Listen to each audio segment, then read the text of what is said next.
Naisip mo na ba na sa bawat tapon mo ng basura, para ka na ring nagtatapon ng ginto?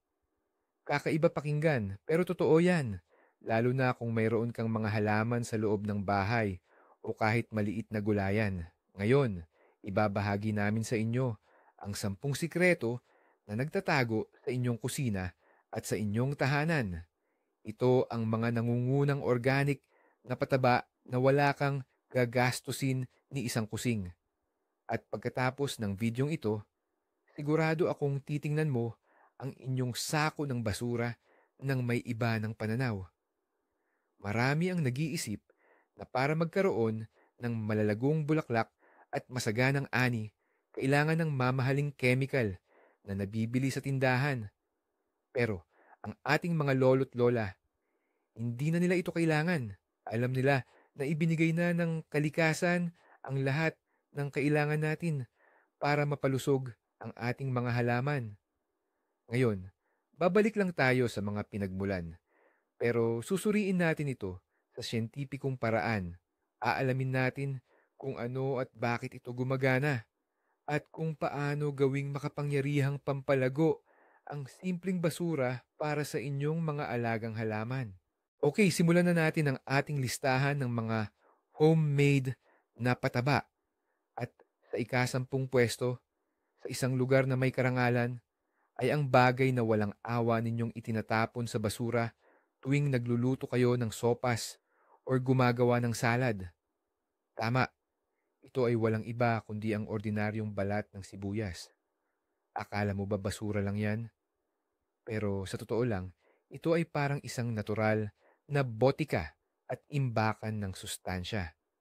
Sa loob nitong gintong balat ng sibuyas, nakatago ang mga phytoncides.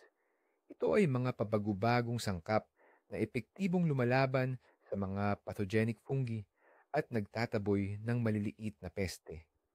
At bukod pa riyan, naroon din ang isang napakahalagang elemento, ang quercetin.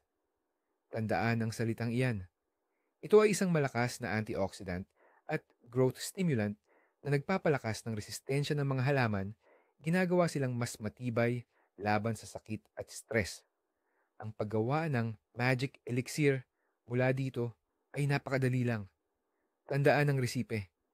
Kumuha ng isang buong dakot ng tuyong balat ng sibuyas. Ilagay ito sa isang garapon at buhusan ng 1 litro ng kumukulong tubig. Mahalagang gumamit ng kumukulong tubig para makuha ang pinakamaraming benepisyo at sustansya mula sa balat ng sibuyas.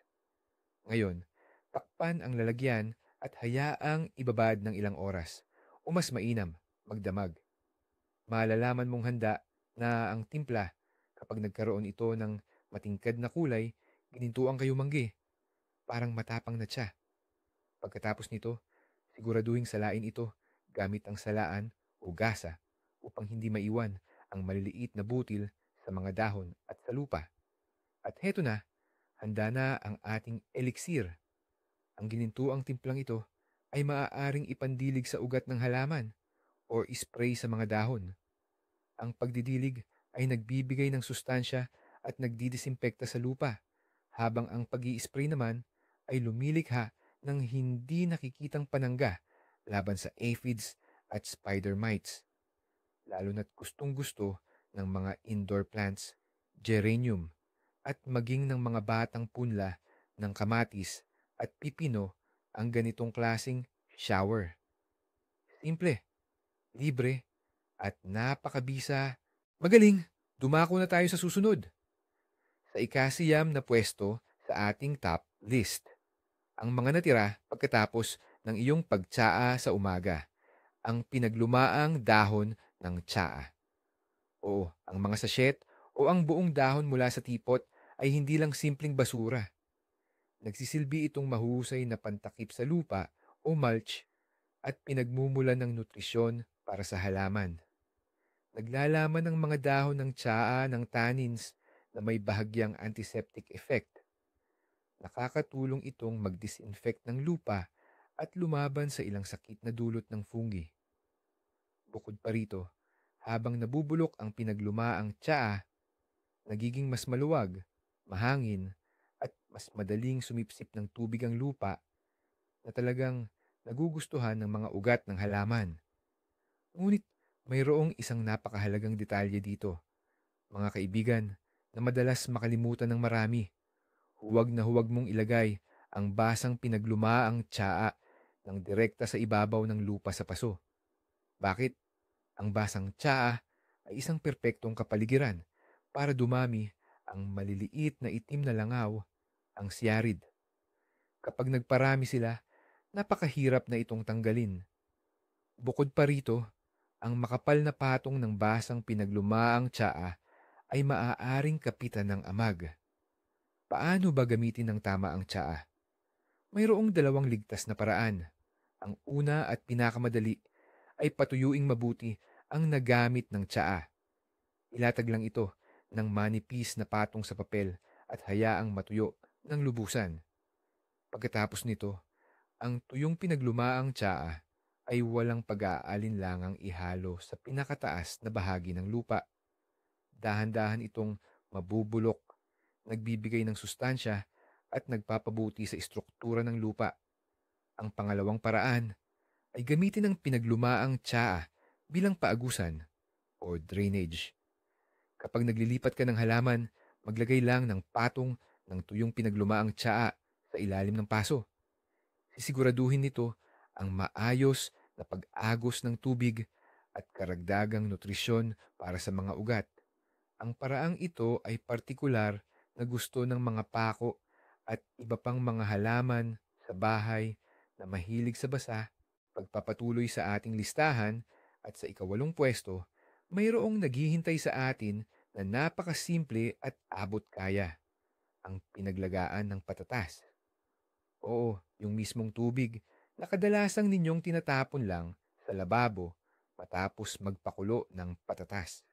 Huwag na huwag nyo nang gagawin yan. Ano nga ba ang halaga nito? Kapag niluluto ang patatas, naglalabas ito ng napakaraming starch at higit sa lahat, potassium sa tubig. Ang potassium ay isa sa tatlong pangunahing sustansya na mahalaga para sa kalusugan ng halaman, kasama ang nitrogen at phosphorus. Ito ang responsable sa pagtubo ng bulaklak at pamumukadkad. Nakakatulong ito sa pagbuo ng matitibay na bunga at nagpapataas ng resistensya ng halaman sa tagtuyot at lamig. Sa esensya, ang pinaglagaan ng patatas ay isang libre at natural na energy drink para sa inyong mga green pets o halaman. Ngunit mayroon ding mahalagang patakaran dito. Dalawa pa nga. Una at pinakamahalaga, ang pinaglagaan ay magagamit lang na pangdilig kung niluto nyo ang patatas ng walang asin. Ang asin ay nakakasama sa karamihan ng halaman. Binabara nito ang ugat at humahad lang sa pagsipsip ng tubig. Kaya kung kayo ay naglalagay ng asin sa tubig habang nagpapakulo, ang paraang ito ay sa kasamaang palad, hindi para sa inyo. Ikalawang patakaran. Bago gamitin, kailangan ninyong palamigin ang pinaglagaan hanggang sa room temperature. Huwag na huwag diligan ng halaman ng mainit o kahit maligamgam na tubig. Ito ay magdudulot ng shock at maaaring makasira sa maliliit na ugat. Paano ito gamitin? Napakadali lang. Matapos pakuluan ang patatas ng walang asin, salinin lang ang tubig sa hiwalay na lalagyan at hayaan itong lumamig ng tuluyan. Hindi na kailangan panghaluan ng tubig. Ang pinaglamig na pinaglagaan na ito ay pwede mong idilig nang walang pag-aalinlangan sa mga indoor na halaman, pati na rin sa mga pananim sa hardin. Lalong-lalo na, lubos na magpapasalamat sa ganitong uri ng pataba ang mga namumulaklak na halaman tulad ng geranium, begonia, at pati na rin ang mga seedling ng sili at talong sa panahon ng pagbuo ng usbong. Ito ay isang tunay na potassium booster na magpapabukadkad sa kanila ng mas marami at mas matagal. Ipagpatuloy natin ang ating pagtalakay sa mga homemade na pataba. Sa ikapitong pwesto ng ating listahan, matatagpuan ang abo ng kahoy. Kung may fireplace kayo, pugon, o kung mahilig lang kayong mag-ihaw, may hawak kayong tunay na kayamanan. Huwag itapon agad ang kulay abong pulbos na ito. Ang abo ng kahoy ay walang pagmamalabis, isang kumpletong mineral na pataba na likha mismo ng kalikasan. Wala itong nitrogen, ngunit napakayaman naman sa potassium, phosphorus, calcium, magnesium, iron, silicon, at dose-dose ng iba pang microelements na madaling makuha ng mga halaman. Ang phosphorus ay nakakatulong sa pagpapaunlad ng matatag na sistema ng ugat, habang ang potassium naman, tulad ng alam na natin, ay responsable sa pagpapabulaklak at pagpapabunga. Bukod pa rito, mahusay ang abo sa pagpapababa ng acidity ng lupa na napakahalaga para sa maraming tanim sa gulayan na hindi gusto ang maasim na lupa. Ngunit, tandaan, hindi lahat ng uri ng abo ay pantay-pantay ang benepisyo. Ang abo lamang mula sa pagsusunog ng purong kahoy tulad ng birch, oak at mga punong prutas ang maaaring gamitin. Mahigpit na ipinagbabawal ang paggamit ng abo na mula sa pagsusunog ng uling, basura sa konstruksyon, mga pininturahan o binarnisang kahoy, pahayagan o makintab na magasin. Ang ganitong uri ng abo ay naglalaman ng mga heavy metal at mapaminsalang kemikal na maaaring lumason sa lupa at sa inyong mga halaman. Paano gamitin ang abo? Mayroong dalawang pangunahing paraan. Una, sa tuyong anyo. Ang tuyo at nasive na abo ay maaaring ikalat lamang sa paligid ng mga halaman at dahan-dahang haluin sa ibabaw na bahagi ng lupa. Ito ay isang pangmatagalang paraan na unti-unting magbibigay ng sustansya sa mga halaman. Ang rekomendadong dami ay humigit kumulang kalahating baso bawat metro kwadrado. Pangalawa, gumawa ng liquid fertilizer mula sa abo para sa mabilis na epekto. Para dito, isang baso ng abo ang ibuhos sa 10 litro ng tubig, haluing mabuti, at hayaang nakababad ng isang araw, paminsan-minsan ay haluin. Ang nabuong solusyon ay ididilig sa ugat ng mga halaman. Ang paraang ito ay perpekto para sa mabilis na pagpapalakas ng kamatis, pipino, repolyo at patatas. Bukod pa rito, mahusay din ang abo sa pagtataboy ng mga slag at suso. Simple lang, magwisik ng tuyong abo bilang harang sa paligid ng inyong mga halaman at hindi makakalapit ang mga peste. Sa pagpapatuloy, nasa ika-6 na pwesto ang isang pataba na sadyang may buhay. Ito ay ang tubig mula sa aquarium. Kung may alaga kang isda sa bahay, swerte ka dahil mayroon kang tuloy-tuloy at halos perpektong pinagkukunan ng pampataba para sa iyong mga halaman. Bakit nga ba napakabisa ng tubig aquarium? Simple lang, isa itong saradong mini ecosystem. Ang dumi ng isda, tira-tirang pagkain, at patay na bahagi ng mga halaman sa tubig. Lahat ng ito ay pinoproseso ng mga beneficial bacteria at nagiging solusyon na mayaman sa nitrogen, phosphorus, at iba pang mahahalagang microelements. Higit sa lahat, ang lahat ng sustansyang ito ay nasa malambot, madaling maabsorb na forma at balanse ang konsentrasyon. Hindi ito puro kemikal na pwedeng makasunog ng ugat, kundi isang delikado at buhay na pampalusog. Sa madaling salita, sa bawat pagpapalit mo ng tubig sa aquarium, nakakakuha ka na rin ng handa at likidong pataba. Talagang panalo ka dito. Masaya ang mga isda sa sariwang tubig at nakakatanggap naman ang halaman ng napakahalagang pampataba. Paano gamitin? Sobrang dali lang. Sa tuwing lilinisin mo ang aquarium, huwag itong itapon sa kanal.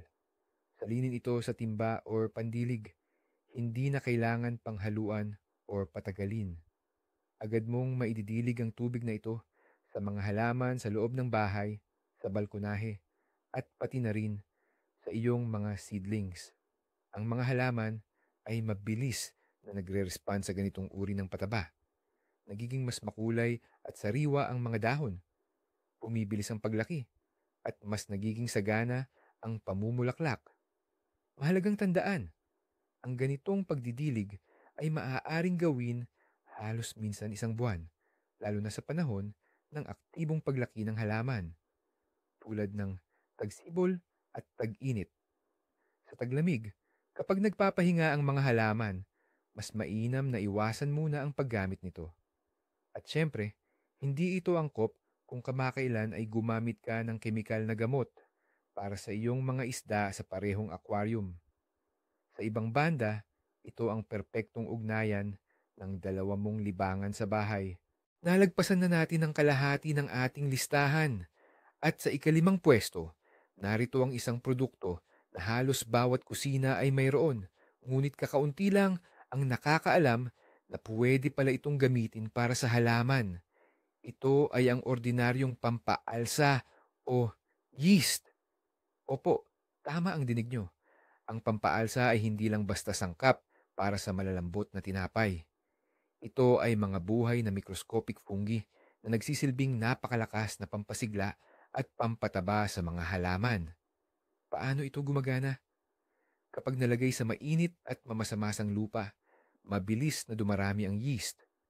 Sa kanilang pagdami, naglalabas sila ng maraming kapaki-pakinabang na sustansya, phytohormones, B vitamins, at auxins. Ang mga sustansyang ito ay nagsisilbing booster para sa ugat ng halaman. Literal nilang ginigising ang mga microorganismo sa lupa, pinapabilis ang pagproseso ng organic matter, at pinapalaki ang mga ugat na parang may magic. Ang halaman na may matibay na sistema ng ugat ay mas maraming nakukuwang sustansya mula sa lupa na nagdudulot naman ng masiglang paglago ng dahon at maramihang pamumulaklak. Napakadali lang gumawa ng pampatabang galing sa pampaalsa. Narito ang klasikong paraan. Kumuha ng 10 gramo ng dry yeast at isang kutsarang asukal. Ang asukal dito ay magsisilbing pagkain para sa yeast para mas mabilis silang gumising at dumami. Haluin ang pinaghalong ito sa 1 litro ng maligamgam na tubig. Tandaan, dapat maligamgam, hindi mainit dahil mamamatay ang yeast kapag masyadong mainit ang tubig. Pabayaan ang solusyon na umalsa sa loob ng ilang oras sa mainit na lugar. Makikita mo na magsisimula itong bumula. Ibig sabihin, nagsimula na ang proseso. Pagkatapos nito, ang nakuhang concentrate ay kailangan panghaluan ng malinis na tubig sa rasyo na 1:5. Ibig sabihin, sa bawat 1 litro ng ating yeast solution, magdagdag ng 5 litro ng malinis na tubig. At ang panghuling solusyon na ito ang ididilig natin sa ating mga halaman direkta sa ugat. Ang ganitong uri ng pampataba ay tunay na eliksir ng buhay para sa mga mahihina o nanghihinang halaman, sa mga bagong lipat na seedlings at sa mga bulaklak na matagal nang hindi namumulaklak. Tandaan lang na ang yeast ay gumagana lang sa mainit na kondisyon, kaya mas mainam na gamitin ang pampatabang ito tuwing mainit na panahon. Palapit na tayo sa tuktok ng ating listahan. Ang ika-4 na pwesto ay maaaring pagtalunan pero hindi maikakaila ang bisa nito. Ito ay walang iba kundi ang ordinaryong asukal. Pero bakit kailangan ng asukal ng mga halaman? Hindi ba't sila mismo ang gumagawa ng glucose sa pamamagitan ng photosynthesis? Totoo yan, ngunit may mga pagkakataon na kailangan nila ng agarang tulong. Halimbawa, pagkatapos mailipat ng paso, sa panahon ng karamdaman, kapag kulang sa sikat ng araw tuwing taglamig, o kung ang halaman ay mukhang mahina at walang buhay. Sa ganitong mga sitwasyon, maaaring hindi sapat ang sarili nitong produksyon ng enerhiya. At dito pumapasok ang asukal.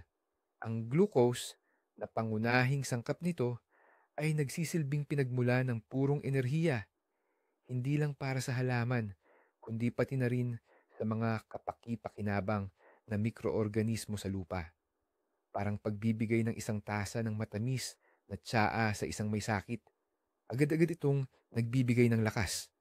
Nakakakuha ang halaman ng mabilis na boost ng sigla para makarecover at mapabilis ang panloob na proseso ng pagpapagaling. Ngunit, tulad ng anumang mabisang gamot o sustansya, mahalaga ang tamang paggamit at tamang pamamaraan. Hindi maaaring basta na lang ibudbod ang asukal sa lupa. Maaari itong magdulot ng pagtubo ng amag at makahikayat ng mga peste, tulad ng mga langgam. Ang tamang paraan ay gumawa ng matamis na solusyon. Para dito, sapat na ang magtunaw ng isang kutsaritang asukal sa 1 litro ng pinatining na tubig na nasa temperatura ng silid. Haluing mabuti hanggang sa tuluyang matunaw ang asukal. Ang matamis na solusyon na ito ay maaaring idilig sa ugat ng mga mahihinang halaman. Ngunit huwag itong gawing labis. Ang ganitong uri ng enerhiya boost ay mas para sa resuscitation o agarang pagpapanumbalik, hindi isang regular na pataba. Gamitin lamang ito ng hindi hihigit sa 1 beses kada buwan at kapag talagang kinakailangan lang. Lalong gumagaling ang mga halaman tulad ng ficus, cacti at iba pang succulents na nag-iipon ng sustansya sa ganitong uri ng patubig. Kaya kung ang paborito mong halaman ay tila nalulungkot, subukang painumin ito ng matamis na tubig. Maaaring ito ang magbigay ng tulak para maibalik ang sigla nito. Narito na ang ating top 3. Ang bronze medalist sa ating listahan ay isang produkto na halos lahat ay mayroon sa kanilang ref. Ito ay ang balat ng itlog. Alam nating lahat na ang balat ng itlog ay mayaman sa calcium. At totoo yan, ang calcium ay kasing halaga sa halaman, gaya ng sa ating mga buto. Tumutulong ito sa pagbuo ng cell walls na nagpapatibay sa mga tangkay at dahon. Nakakatulong din ito sa halaman para mas maabsorb ang ibang nutrients at mabalanse ang pH level ng lupa. Ang kakulangan sa calcium ay nagiging sanhi ng pamumulupot ng mga bagong usbong na dahon at ng unpleasant na blossom and rot sa kamatis. Parang ang dali lang, di ba? Kolektahin ang balat ng itlog, durugin ng kaunti, ilagay sa paso, at hintayin ang resulta. Pero dito, nagkakamali ang 90% ng mga gardeners. Ang malalaking piraso ng balat ng itlog, kahit pa dinurog lang ng kamay, ay taon ang aabutin bago mabulok sa lupa. Hindi makukuha ng halaman ng calcium mula rito sa isang taniman lang. Para itong naglagay ka ng nakasarang baul ng pagkain sa tabi ng gutom na tao. Walang gaanong pakinabang doon. Kaya, ano nga ba ang sikreto? Para maging accessible ang calcium sa halaman, kailangan mong durugin ang balat ng itlog hanggang sa maging pulbos. Kapag mas pinong-pino ang pagkadurog, mas mabilis itong magiging epektibo. Ang pinaka-epektibong paraan ay patuyuin muna ng husto ang balat ng itlog. Pwede mo pa itong i-bake sa oven para ma-sterilize. At saka, durugin ito sa coffee grinder o blender hanggang sa maging napakapinong pulbos, halos parang alikabok. Ang pulbos na ito ng calcium ay maaari nang ihalo sa lupa kapag naglilipat ng halaman o simpleng ilagay sa ibabaw ng lupa at dahan-dahang haluin. Para naman sa mas mabilis na epekto, maaari kang gumawa ng likidong pataba. Para dito, 1 kutsarang pulbos ang kailangan mong ibabad sa 1 litro ng tubig at hayaang nakababad ng 1 linggo. Paminsan-minsan ay alugin. Ang solusyon na ito ay pwede mong ipandilig sa iyong mga halaman. Sa ganitong paraan, siguradong magpapasalamat sa iyo ang iyong mga halaman sa kanilang matitibay na tangkay at malusog na dahon. At narito na tayo sa ating pangalawang pwesto.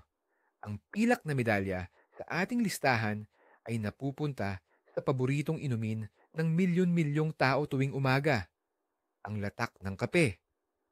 Para sa marami sa atin, hindi nagsisimula ang araw nang walang isang tasa ng mabangong kape. Pero ang naiiwan sa coffee maker o kape-initan ay hindi basura, kundi isang napakahalagang pataba. Ang latak ng kape ay mayaman sa nitrogen na kailangan ng mga halaman para sa malusog na paglaki ng kanilang dahon. Naglalaman din ito ng potassium, magnesium at phosphorus. Bukod pa rito, napakaganda nitong pampaluwag sa lupa. Ginagawa itong mas magaan, mahangin, at mas madaling sumipsip ng tubig. Sa ganitong uri ng lupa, talagang napakasarap ng pakiramdam ng mga ugat ng halaman. Ngunit ang pangunahing katangian ng latak ng kape ay ang kakayahan nitong magpamaasim sa lupa. At ito ay isang tunay na regalo para sa mga halamang acid-loving o acidophile, yaong mga gustong-gusto ang maasim na lupa. Kabilang dito ang mga hydrangea, azalea, rhododendron, heather, at sa mga indoor plants naman, maraming uri ng ferns at gardenia. Sa regular na paggamit ng latak ng kape bilang pataba, mapapansin mong magiging mas matingkad ang kulay berde ng mga dahon ng mga halamang ito. Para naman sa hydrangea, maaari pa ngang magbago ang kulay ng kanilang mga bulaklak patungo sa asul at lila na mga kulay. Gayunpaman, mayroong isang mahalagang paalala na maaaring makasira sa lahat. Huwag na huwag gumamit ng sariwa at basa pang latak ng kape na galing mismo sa coffee maker. Una, maaari nitong biglang baguhin ang acidity ng lupa. Ikalawa, at ito ang pinakamalala, ang basang latak sa ibabaw ng lupa ay perpektong lugar para sa pagtubo ng amag at fungi. Ang tamang paraan ay ganito: kolektahin ang latak ng kape, ikalat ito ng manipis sa isang tray o dyaryo at hayaan itong ganap na matuyo. Dapat itong maging ganap na tuyo at buhaghag. Sa ganitong anyo, ligtas na itong gamitin. Haluin lang ang kaunting tuyong latak sa ibabaw na bahagi ng lupa sa paligid ng halaman. Maaari itong gawin mga 1 beses kada buwan sa panahon ng aktibong paglaki ng halaman. Sa ganitong paraan, bibigyan mo ang iyong mga acid-loving na halaman ng tunay na pampalakas at kalusugan. At narito na nga, ang nagwagi, ang pinakamataas na pwesto, ang ginto sa aming listahan ng organic fertilizers na halos nasa bawat bahay ay napunta sa balat ng saging. Bakit nga ba ito? Napakasimple lang. Ang balat ng saging ay tunay na kampeyon pagdating sa potassium content. At ang potassium, tulad ng paulit-ulit na naming sinasabi, ay mahalaga sa pagpapabulaklak at pagpapabunga. Ito ang responsable sa pagbuo ng mga usbong, sa ningning ng mga bulaklak, sa tamis ng mga prutas, at sa kabuuang tibay ng halaman laban sa stress. Kung ang iyong mga bulaklak ay hirap mamulaklak at ang kamatis mo ay ayaw mamunga, malaki ang posibilidad na kulang sila sa potassium. Bukod sa potassium, ang balat ng saging ay mayaman din sa phosphorus, magnesium, calcium at nitrogen. Ibig sabihin, halos kumpleto na itong pataba sa natural at madaling masipsip na anyo. Maaari itong gamitin sa mga halaman sa loob ng bahay, pati na rin sa mga pananim sa hardin. Partikular na paborito ito ng mga rosas, violets, begonias, gayon din ng mga kamatis, sili at pipino. Ngunit, tulad ng iba pa nating champion, mayroon din itong mga sikreto para sa tamang paggamit. Ang basta lang itapon ang sariwang balat sa paso o ilibing sa lupa ay hindi magandang ideya. Sa proseso ng pagkaagnas, maaaring mang-akit ng fruit flies ang sariwang organic material at magdulot din ito ng pagdami ng fungal diseases. Kaya naman, ipaghahanda natin ang ating mga halaman ng tunay na banana tea. Ito ang pinakamabilis at pinakaligtas na paraan para direktang maihatid ang potassium sa ugat ng halaman. Napakasimple lang ng resipe. Kumuha ng balat mula sa 1 o 2 saging, hiwain ito ng maliliit o punitin.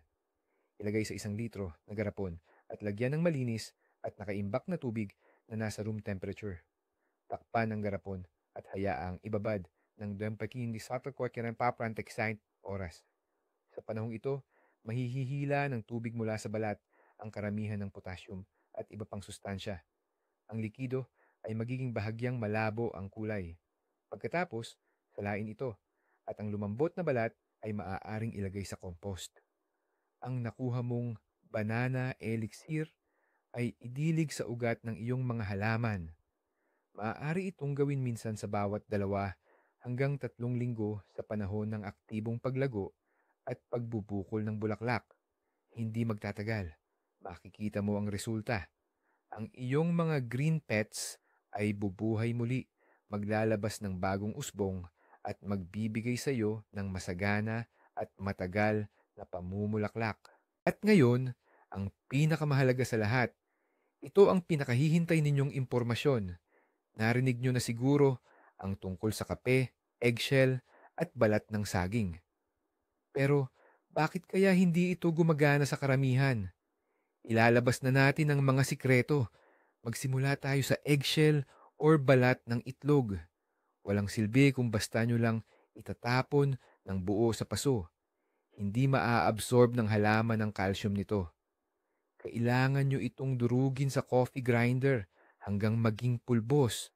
Sa ganoong paraan lang, mabilis na maibibigay ng eggshell ang mga sustansya nito sa lupa. O kaya naman, gumawa kayo ng eggshell tea na mas mabilis pa ang epekto.